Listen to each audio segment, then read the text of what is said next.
Okay, we'll go ahead and get started, and we may have some people joining us as we talk through our topic tonight, and that is completely fine. Welcome to everyone. For those of you who don't know me, my name is Laura Maines, and I am the Executive Director of Every Child. I think a lot of you on the call tonight are familiar with Every Child, but in case you're not, we're located in Uptown Pittsburgh, but we serve all of Allegheny County. Aaron, Sid, you're seeing those, right? Because I'm looking at your screen. Aaron can't hear anything.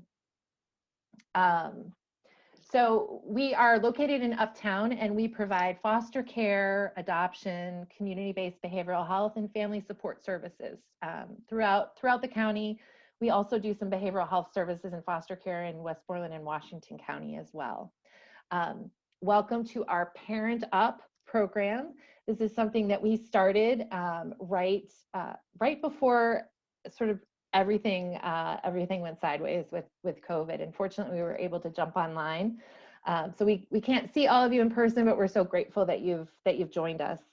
The idea behind Parent Up is sort of like powering up. We know that being a parent is really hard, even in the best of circumstances.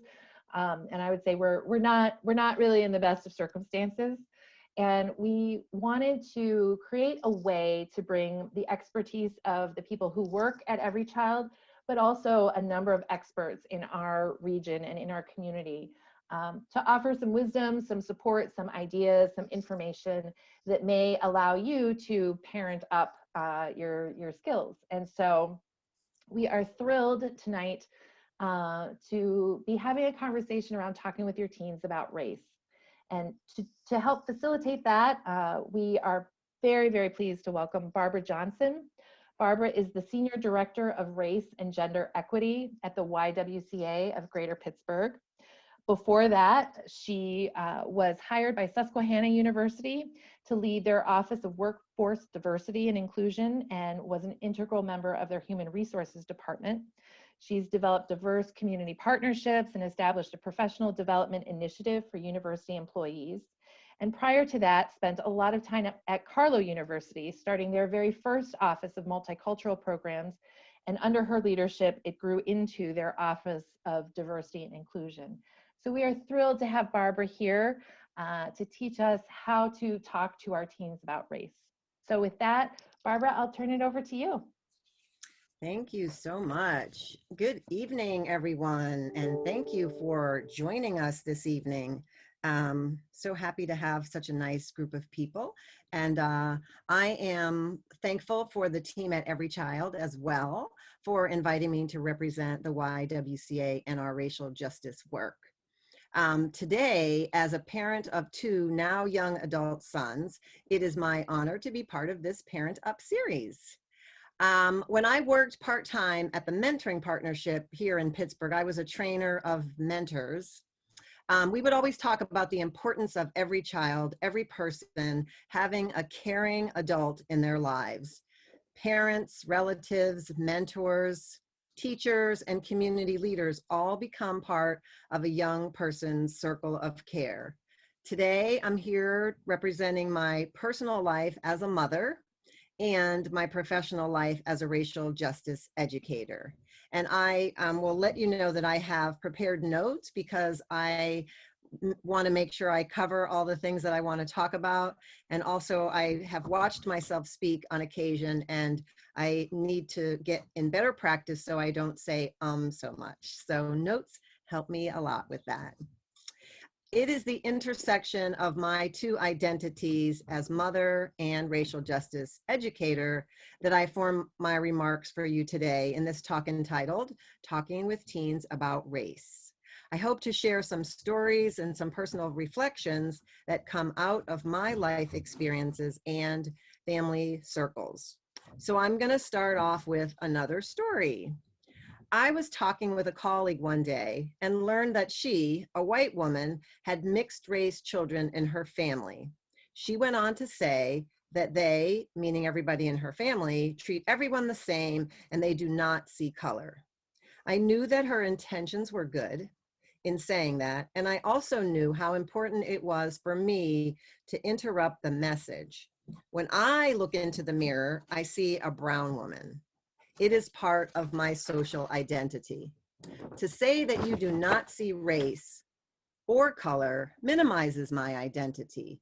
Race and color are very visible to me as an adult and to the young people that we're talking about tonight as well. So today, as we talk about race, it is important that we all agree that we see race and we see skin color and that it's all good. I'm going to talk around 3 of the workshops that we lead at YWCA Greater Pittsburgh. The first workshop that we do is a brief summary of the historical trajectory of race in America to remind ourselves as a nation of how we got here. For many of us, including me, our textbooks gave us words that continue to skew our understanding of race in America. From my early history classes as a young teen, I remember the phrase, quote, "Slaves were brought to America from Africa," end of quote. What I realized later is that the term slave is not a social identity. Yet in my teen years, that word gave meaning to the people whose skin color was like mine in those textbooks.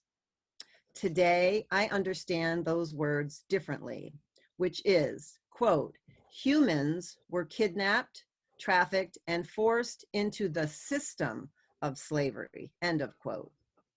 It would have been helpful for me in my teen years to understand my social identity as a human and not in the language of slavery in that classroom experience. As parents and role models, we too must be attentive to the racial content that our teens receive so that when needed, we can interrupt the subtle and sometimes not so subtle language, as well as challenge the perspectives of what is taught in our educational system. When we allow a single frame of reference to create the narrative, we allow that type of misuse of words to be the norm. Ask your young person questions about their academic subjects. Ask them if they're noticing who is being marginalized or why. Is there more to the story? Is something missing?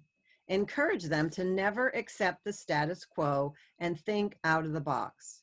And most importantly, help them to connect what has happened in history to the systems of racial justice today. And here's another story. When my oldest son was in grade school, I noticed that the books in his classroom bookshelf did not have any pictures of brown and Black children or families. It was a small faith-based school, so perhaps funding was an issue. I decided to purchase books with Black and brown characters for the classroom and donated them each season so that all of the children could benefit. My son beamed with pride when his classmates would pick a book from the shelf that was a gift from our family. Young people see how we act as well as what we ignore. We, the parents, are the role models.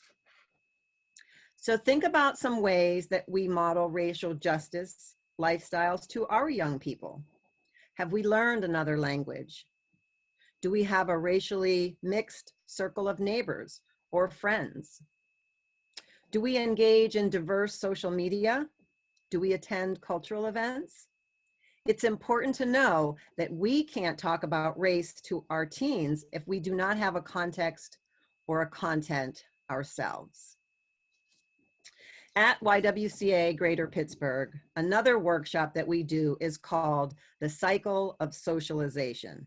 Another way to think about that is from The Lion King, the circle of life, same concept. So at the top of that cycle, we are born into a life free of any racial construct. Our understanding of race progresses in the cycle pretty quickly. Some of the subtle ways that are passed on to us as infants are the toys we receive, the books we get, our physical characteristics, and the visible characteristics of those who we see on a daily basis. As young as age 3, children are aware of race and skin color, and they are not afraid to ask questions. So as we fast forward to the teen years, that awareness becomes very integral to their understanding of their social identity, and they too have questions. As adults, we have to be open and welcome to receive those questions. The cycle of socialization has the strongest potential to repeat each generation unless someone changes the course and chooses a different path. With teens, we also have to remember that there are many external forces, positive and negative, that influence, such as peers, social media, and the institutions where they learn, play, and work. I remember when I worked at the university, I would always have conversations with young people, Black and white.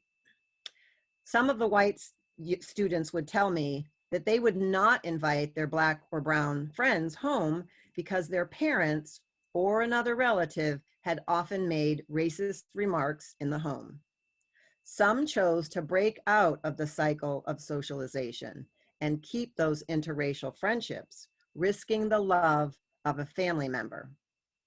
Those were difficult conversations to have, knowing how hard it is to be in conflict with the views and values of those whom you love. Talking with young people to help them understand racial bias, microaggressions, and racism also help young people,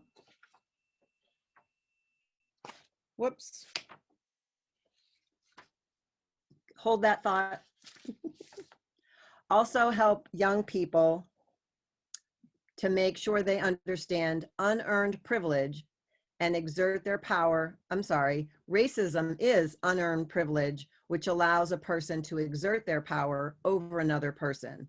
And understanding these concepts are important to move out of that cycle that causes oppression to others.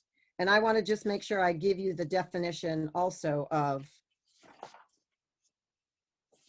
microaggressions, which are interpersonal words that are suggestive or actions that hurt. So an example would be, this happened to me when my children were in school and my child was accused of doing something wrong that he really didn't do. And the teacher said to me, "You people always believe your child." So the language "you people" is a microaggression toward me as a person of color from the white teacher. And then racial bias is the word that describes discrimination based on race. And an example that you might see with that in the schools is when children are, especially Black and brown children, are told that they can't wear their hair in an afro or in braids, both hairstyles which are natural to the growth patterns of our hair. So how can you not wear your hair the way it grows out of your head? So that's another a way to understand that definition. So it's really important as adults that we are open to deep conversations. And another piece that, again, we talk about in mentoring is that we have to be better listeners. We need to equip ourselves with more knowledge sometimes. It's okay to say that you don't know and find the answer. Or with teens, it's okay to say you don't know and seek an answer together. You have to be honest and appreciate and know within yourself what your capacity is for that knowledge, and always accept that you can learn together. Most importantly, not talking about skin color or race may suggest to teenagers that it's a forbidden topic, and it minimizes their ability to build positive racial attitudes. So in this section, the questions that I ask you to reflect on are we paying attention to the people and places that our teens choose to engage? Are they followers or leaders? Are they passive or are they assertive? And the last workshop that I'm going to talk about is called Sphere of Influence. and that's SPHERE. And it suggests that we all have opportunities to interrupt racial injustice by taking a stand, either directly or indirectly. And the story that I'm going to share is when I was a young adult and had just stepped out into my first job out of college. I remember going to dinner with a group of colleagues after work. All of the colleagues were white except me. I was at the end of the crowd as we walked into a restaurant. There was about 9 of us, and we were all chatting amongst each other. Before I got to the entryway of the front door, the people in the front were coming back out. As you can imagine, there was a lot of chatter. Everybody was trying to figure out what was going on.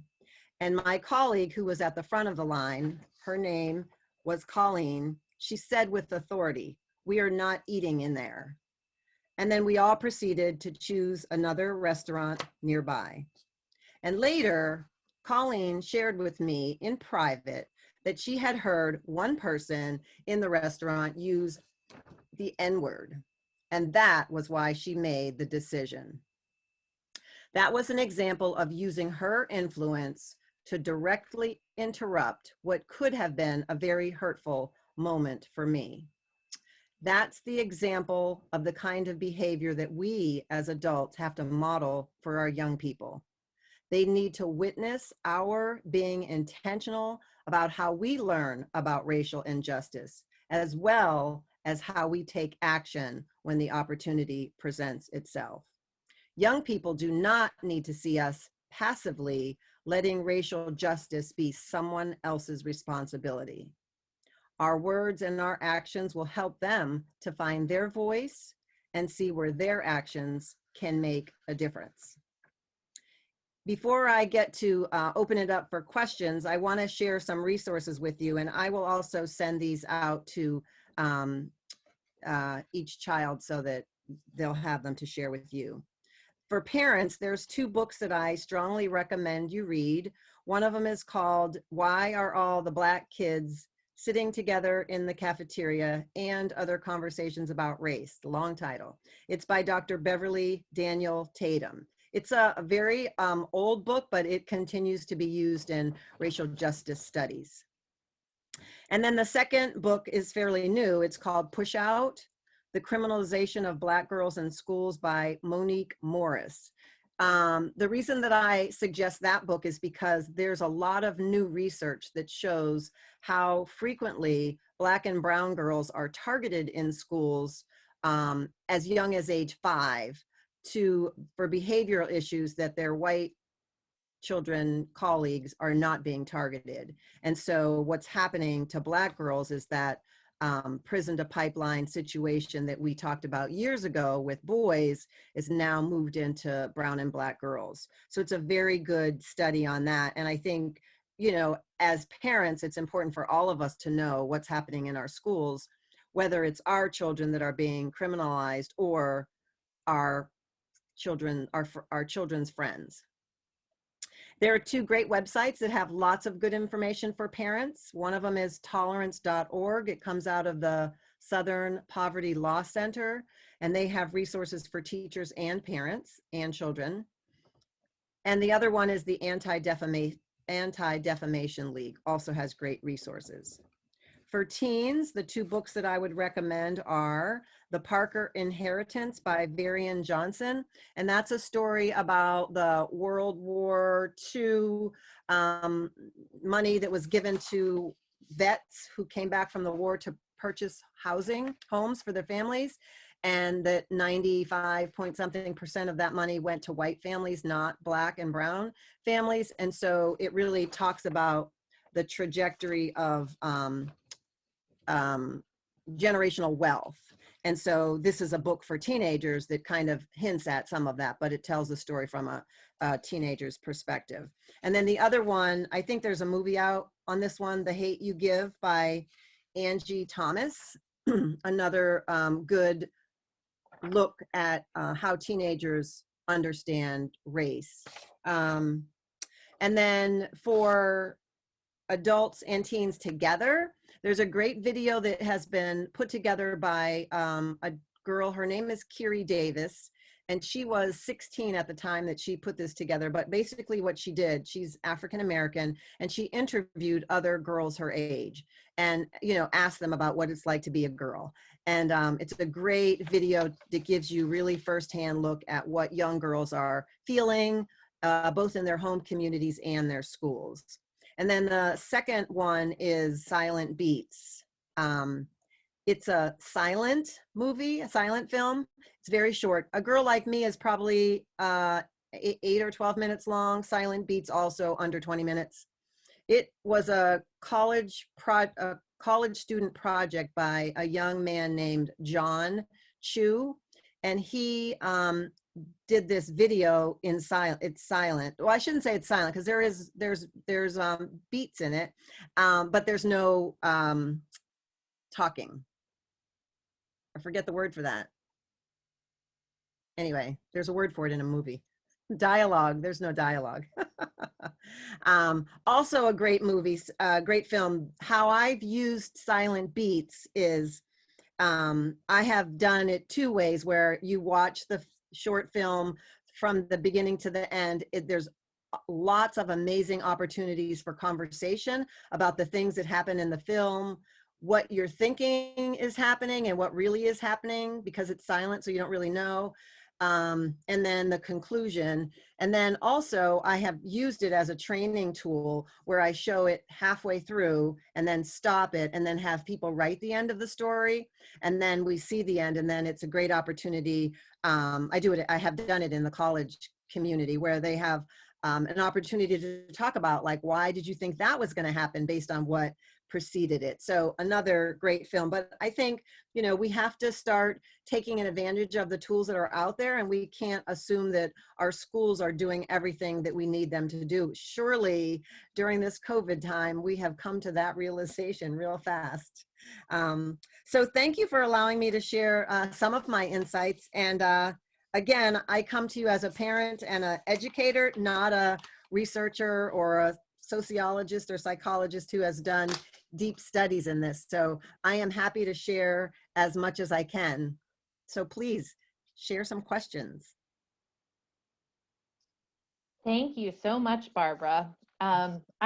We do have a couple of questions, and then if anyone would like to ask questions, you can either unmute and ask, or you can also drop them in the chat, and then I can ask for you if that's whatever is easier and is going to make you most comfortable. How do you start conversations with teens around race? I mean, obviously, hopefully it's obvious, you're starting the conversation much earlier, but do you let them come to you as their questions come up or as issues come up? Do you sort of weave it into sort of every day? What's the best way to approach that, do you think, Barbara? Yeah, that's a great question. So there's two ways that I'll answer that. First, when I think about the fact that children at age 3 start to notice race, I hope that people have, you know, started having conversations with their children way earlier, but let's assume that they haven't.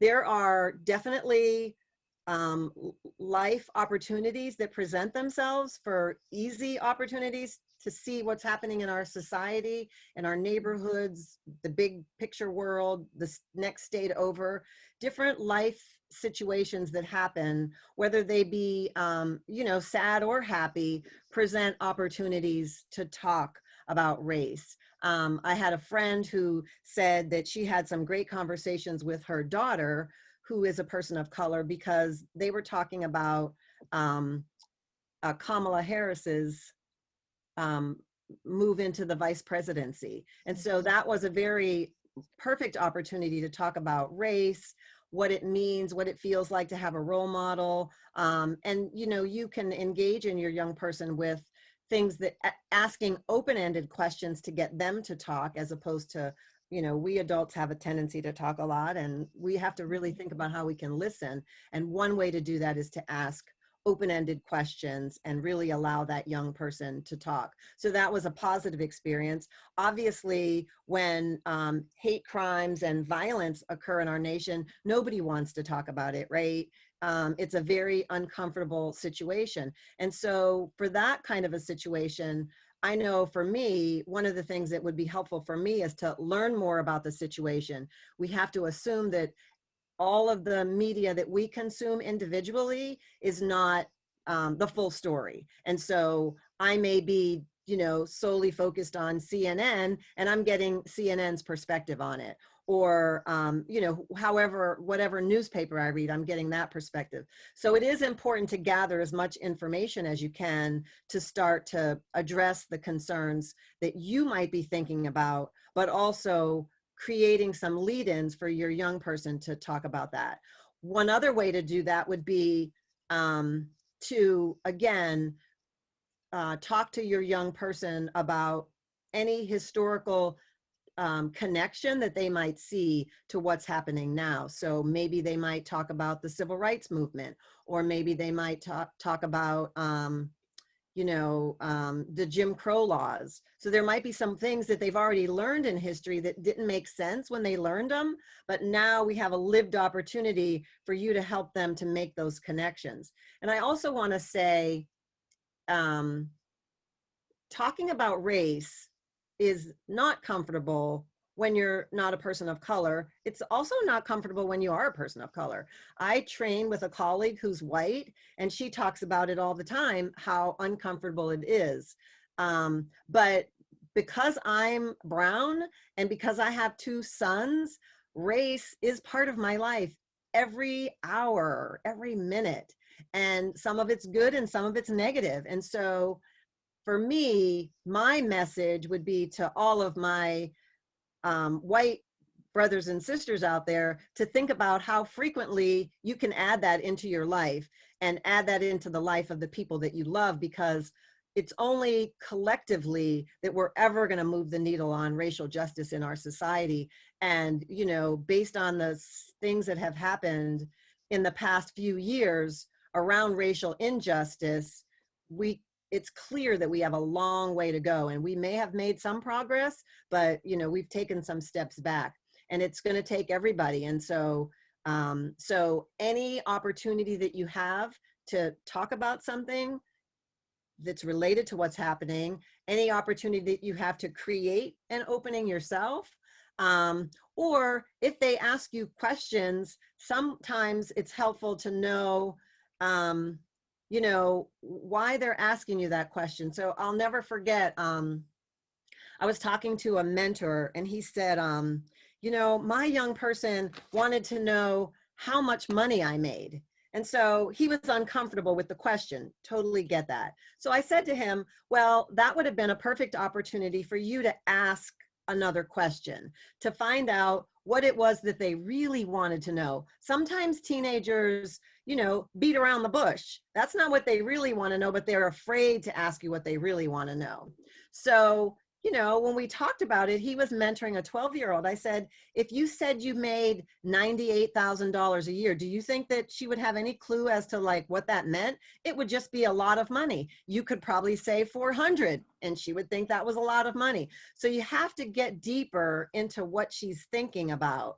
And so the stronger idea that she was toying around with was, how much money would I need to make if I wanted a car and a house, in my job? And so how do I think about what I do in terms of schooling or professional training for a career or whatever? So that's certainly an easier question to answer to a young person that you're mentoring than how much money do you make, because you don't have any context for what that means. So that's just as important too, when they ask you questions. Don't immediately jump into what you think that they want to know. Ask a few more questions to make sure you understand. That's a really great point, because certainly any of us who have been around teenagers or are close to teenagers know that there are multiple steps to get at what's really going on. Barbara, maybe also as your experience as a mom to teens, do you have any advice around, we want to empower teens to have those courageous conversations around Mhm. race, to understand the world that they're living in. Um, when, as a parent or a caregiver of a teen, how do you decide when to kind of let them work through it, that hopefully you've given them some tools, you've given them some things to think about, some context, and then if a particular situation arises with peers or with another family member, or in the school setting, when do you let them sort of work through it, and at what point as a parent or caregiver do you step in and handle it at that age? Yeah, that's a really good question. I suspect some of it is instinctual. Like if I think about some of the incidences that my sons experienced, there were definitely some opportunities where I felt like I had to jump in to, save them, so to speak. Um, and actually, almost all of the situations were racially motivated. And I didn't really think that my children understood that. And so oftentimes, and I'm just going to use my kids as an example, they perceive the behavior to be the issue when, if I find out that, I'll give one example. So my son and his friend, who's white, were walking down the hallway singing a song. They're teenagers and they're doing what typical teenage boys do. They're singing a song, and as they pass by this teacher's classroom, they drum on the wall. And she's not a very patient teacher, so she runs out of the classroom and scolds them for um, her language is banging on the wall. And they told her, oh, we're sorry, we were just drumming. And then she, got really irate and pretty much flipped out, and the whole situation got crazy, right? So we had to intervene. But I suspect that my son perceived that situation to be based on his behavior, which he knew was wrong. Mhm. But what we later found out was the white boy didn't get in any trouble.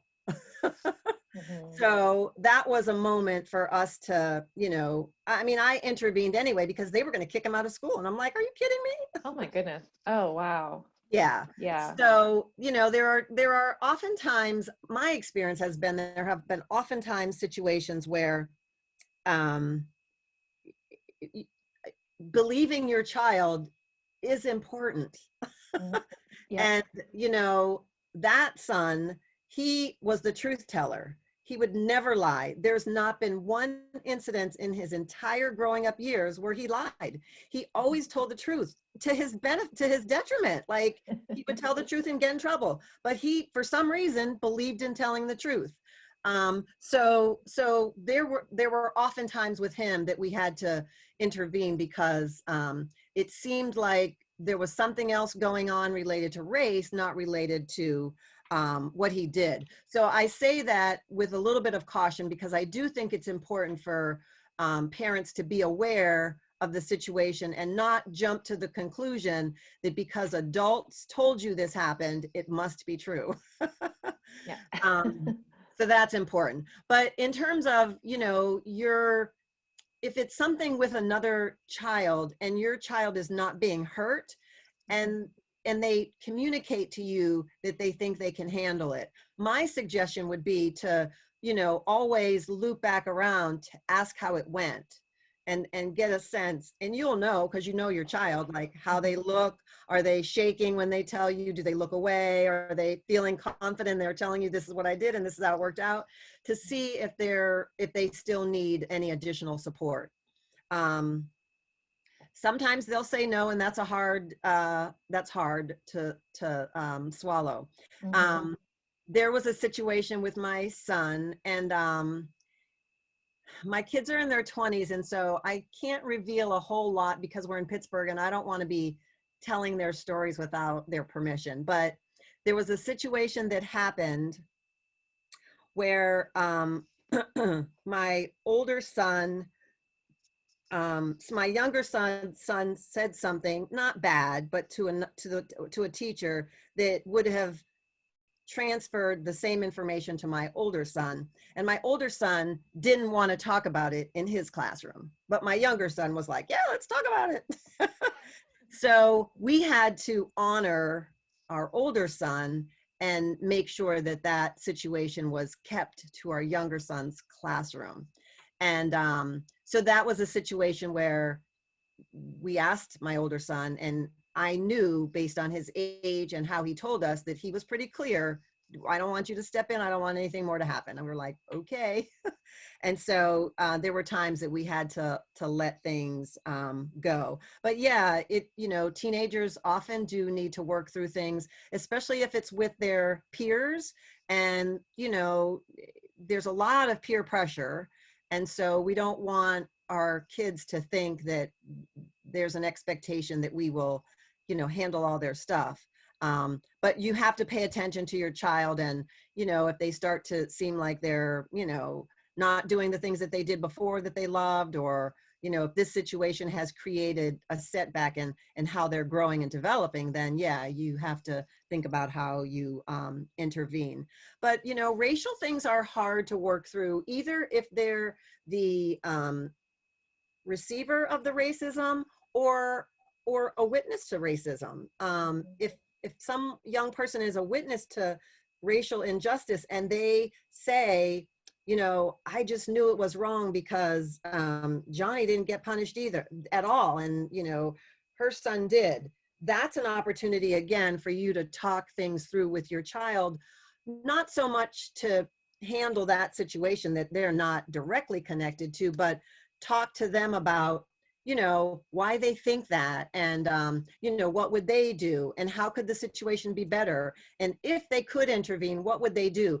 Just give them an outlet to express themselves and to talk about these things, and then loop back around to say, do you see that there's a way that you can comfort the person who was the victim? And they may say, yes, they did such and such, without being all in their face or anything, but give them opportunities to also be active in a situation. And then another important thing is for us to remember the things that happen in that trajectory of their lives, and bring them back when they get older. Remember when such and such happened, and remember how you felt. This seems like a similar situation. Remember you said you might do this? This might be an opportunity for you to try that. Do you feel like you can do it? Do you need any help from me? Or how can we talk through it to make it comfortable? So give them opportunities to grow from that experience in another experience that might seem similar and have some growth opportunities for them. That's great. And I think in talking to teens, and even kids who are younger than that, around media representations of people of color, I think we're seeing more nuance and more layers and more diversity in the media, but there's still so far to go. Yeah. How do you, in this really media heavy world where we're not all, especially we're not all watching TV together, not to date myself, where there's like one TV in the house and you have to get up to change the channel so everyone kind of watches together. How do you talk about that with your teens or tweens, and start to combat some of those representations, or flesh out a more full, complete, true picture, and give them the tools to be skeptical, I guess? Yeah, that's a great question. It's interesting because literally just today, the YWCA's social media person, she got a packet of a toolkit from our national office, and she just sent out an email to both myself, who's brown, and Mel, who's white, and said, did you guys look at this? Does it look like there are not many women of color, or is it me? And so I think that that's I would say a skill that we should all grow, so that we notice, because so many people don't notice, like they just don't notice. I have been invited to so many workshops as a participant, and when they send me the flyer, there's like 16 white men on there, and I'm like, and they're talking about diversity. Like, it's so blatantly obvious to me. I'm like, what, why don't people notice that? But the reality is that very few people notice that stuff. Again, when I talked about my sons in school, I mean, you know, I don't know why the teacher didn't notice. They were at a school that was probably the most racially diverse school in the city for a private school. But again, people just don't notice what doesn't need to be noticed by them. And so again, when I do racial justice workshops, I try to give people the things that I think about all the time, so that, like, I want you to think about it all the time too. I want you to look at all the pictures on that Zoom screen and see who's there and who's missing. So when I think about like how we talk to teens about it, so I'll just say, if I think back to how my children were when they were younger, I've been in the racial justice, diversity, and inclusion world for all of their lives. So mostly, so your profession makes a difference about what they want to talk about. I'll just put that out there. So most of the times they would say to me, Mom, you think everything's about race. And that's the, you know, that was the shut up mom moment that I got all the time. So one of the things that I tried to think about doing in a different way was not to attack the issue, but like be perplexed, you know, and saying, wow, I never thought that I thought Black kids did that too. Isn't that weird that those are those just all white kids in that screen? And then I'd be like, maybe it's me. And then I'd walk away. So it still put it into their head, even though they weren't forced to talk with me about it, because they didn't want to do that. So I think that that's one thing that we can think about. And the other thing is that, you know, for those of you who are assertive and have a very high energy personality, those are opportunities for us, because that's me, to like point it out. If I get invited to a panel, I'll write them an email in response to their invitation, and I'll say, I would really love to participate in it. It sounds like a great topic, but I don't think that, you know, 18 white men can teach me anything about diversity. Thank you. And, you know, one person did write me back and said, we tried so hard to get a Black female. I'm like, one? So I thought, wrong answer. I'm still not doing it. So I think that there's ways that we can start to challenge the status quo of what's out there. You know, newspapers, you know, sometimes you don't know who's writing articles at newspapers.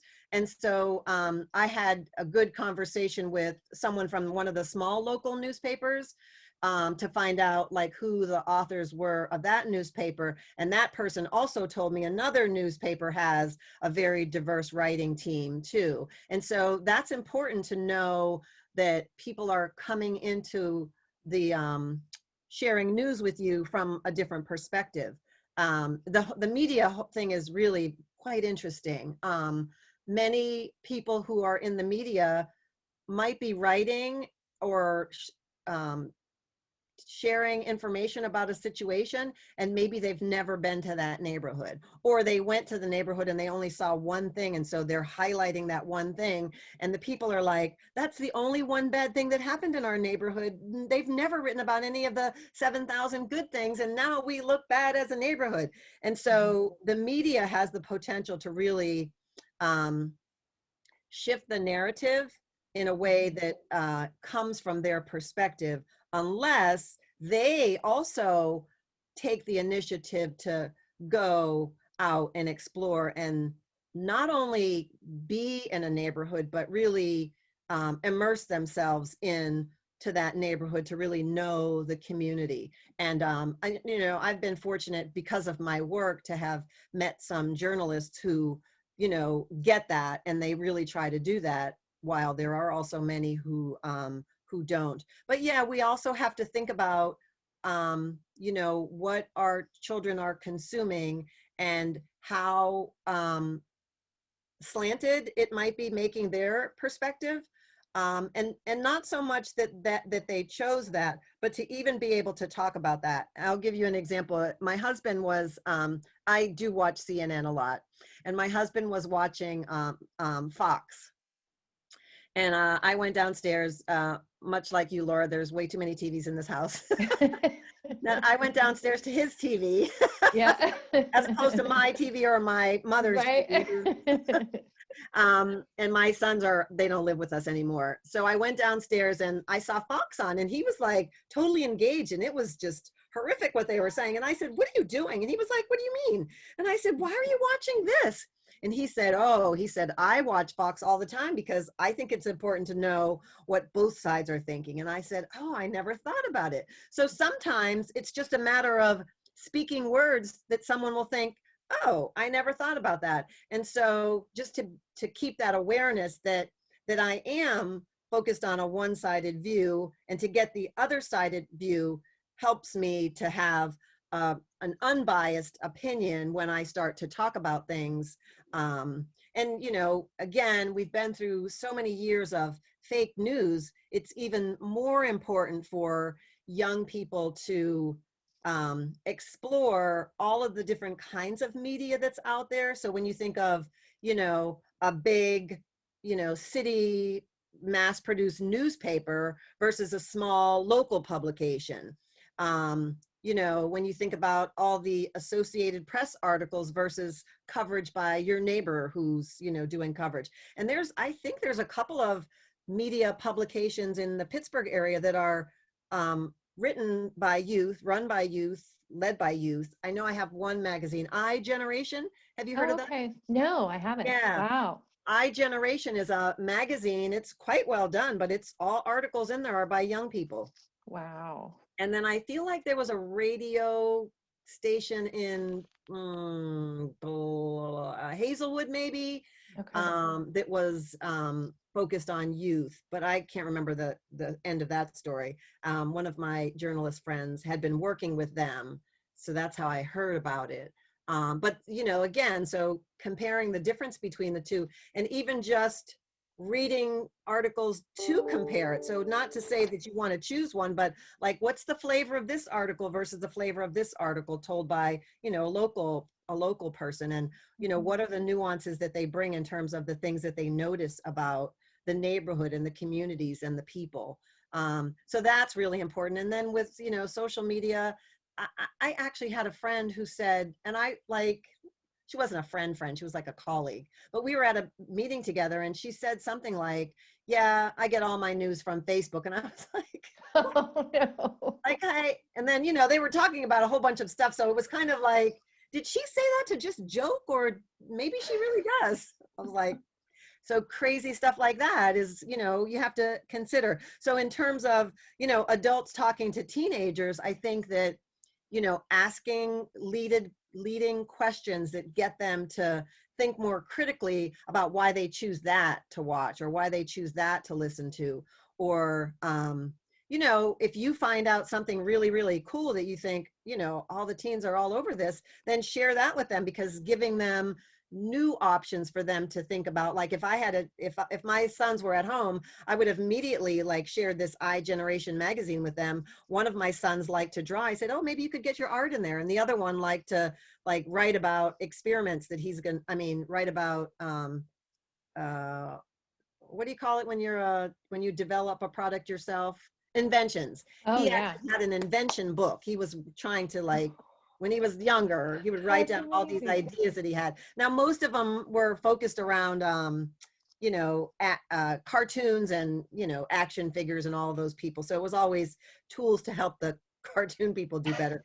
But my husband and I were just talking about how funny it is that that's what he did when he was younger. And today he has been in his company that he founded for over a year. So he's Oh finished wow. 1 year anniversary. So it's funny, like you never think about it. And I said to my husband, "Remember that invention book he did?" And he was like, "Yeah." And I'm like, "I just thought about that. Like, that's exactly what he's doing." Yeah, that's amazing. That's Yeah. amazing. But we Oh, have to do it. We have to think about how we do stuff and say stuff to our people, our young people, mhm. regularly. And it can't just be you know, let's talk about this during Black History Month, or, you know, Right. let's wait till the summer. We don't want to wait, and we don't want to have a themed month to do it in, because Black history is happening every day with me and all my people. That's right. That's right. Sort of to that end, and then after this question, I'll open it up if anyone else has questions. There was a question about getting a list of those resources. Sydney, we will get that list of resources out. I was taking notes, but Barbara's going to I'll send send it it to to you. us as well. So we'll make Yeah. sure that we send that out to everyone who took part today. Um, with with everything going on in the world, and certainly there's nothing new that's going on. There's a turning up of the intensity Mm-hmm. and of certainly of the last 6 months, but it's been, I can remember back in in the 80s with Rodney King and everything going on. Having those conversations with your teens without discouraging them, Yeah. how do you approach it so that they are prepared for the world that they are growing up in and that they are going to need to navigate, and prepare them to be warriors for racial justice Yeah. without being overwhelmed and feeling like, wow, why even bother? Because Yeah. it's so much. It And is so much. I agree with you 100%. And, you know, I think it was today that I woke up and I thought, oh my gosh, I was reading something about,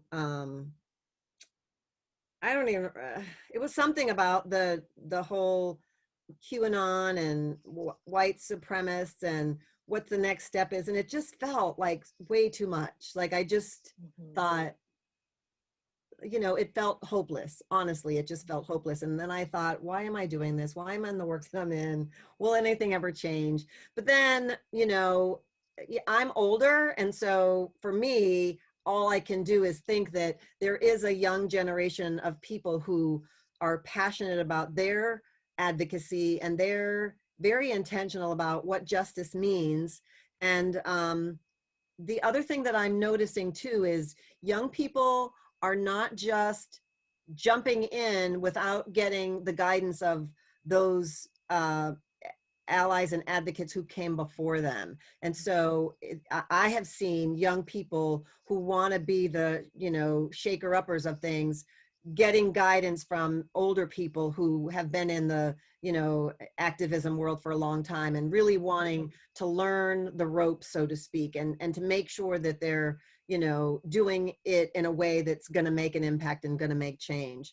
But yeah, it is definitely easy to lose hope. I would say another thing is to make sure that you're surrounded by people who do have hope and surrounded by people who um, know what you want to do and know how they can help you or boost you up to make sure that you're able to do what you want to do. And that's really important as well. So that could be other young people, or it could be, adults. It could be, so for me, my kids sometimes, went to our friends who are very close to us, who they knew that we had the same similar values. And so maybe they couldn't talk to us about something, and then they would talk to our friends. And our friend circle, we agreed that when each other's kids come, if it's not a life or death situation, then we're not going to, we're not going to tell. So it allows them to have a safe space to share without having to feel like, they tell my mother everything, or, they tattle on me. And so I think that that's important too, is to make sure that you are surrounded by more caring adults than just your parents, so that you have a place to go if sometimes it feels as though you can't go to your parents. Of course, I'm a parent. I would never want my child to say, I can't ever talk to you, but I can tell you that happens. That's the real world. And so knowing that my children had other parents that had values like mine, that I knew that if my child went to talk to A, B, or C, that it would be a good conversation and I would be happy with the results, even if I didn't know what they were. Right. So I think that that's really important. It doesn't have to be a friend. It could be a neighbor. It could be someone in your faith community. It could be a teacher that you really care about. But you would want it to be someone who has the same values as those that you grew up with, that that you hold dear to in your family, not bad values. So you, if you have a great uncle who's racist, you don't want his friends to be your, but you know, sometimes people call it a mentor, sometimes people call it a coach, but just really another adult figure of someone who really cares about you. And everybody has dreams. And I think oftentimes young people's dreams, especially those young people whose dreams don't include college, sometimes get squished by the, you know, the rat race. And so we've got to be able to lift those young people up who don't choose college but have a dream, and help them to see their dream to fruition by making sure they get the right connections to, you know, if they need a certification, or if they need to go, you know, sit with someone who owns their own business to see what that's like. There are so many opportunities for our young people to have those connections. And so we've got to connect them with people who, you know, can help bring a smile to their face, help them laugh, and help them to see hope. I think if all of us adults don't have hope, I think we'd lose them. So thank goodness there's a lot of us who do have hope, and who can find time to smile and to find joy in the things that we can find joy in, and to also be careful and be aware that, you know, it's not an easy life and it's not a safe life. And so to know where those areas of safety and comfort need to be, so that they can you know, stay clear of the negative issues that are racially motivated in our society. Yeah. Thank you so much. Anyone else have any questions? Just looking in the chat to see, but feel free to unmute yourself if you'd like to ask any questions, or as I said, you can drop them into the chat.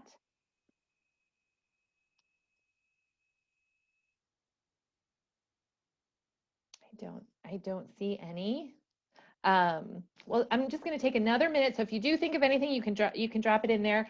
I want to acknowledge our sponsors for Parent Up Pittsburgh. Our presenting sponsor is NAMI Keystone PA. Our champion sponsor is Highmark Blue Cross Blue Shield and the Allegheny Health Network. And our advocate sponsor is Kenny Ross and the Wilson Group. Those are two different businesses. I just realized I said that like it was a doo-wop group. Kenny Ross and the Wilson Group are our other advocate sponsors. So that, I don't see any other questions in the chat. We will get that information out. Barbara, I just want to say thank you so much for sharing your expertise and your lived experience, both as a racial justice advocate and as a mom. This has been really incredibly helpful. And we really appreciate you taking the time to be here with us, and thank all of you for being here.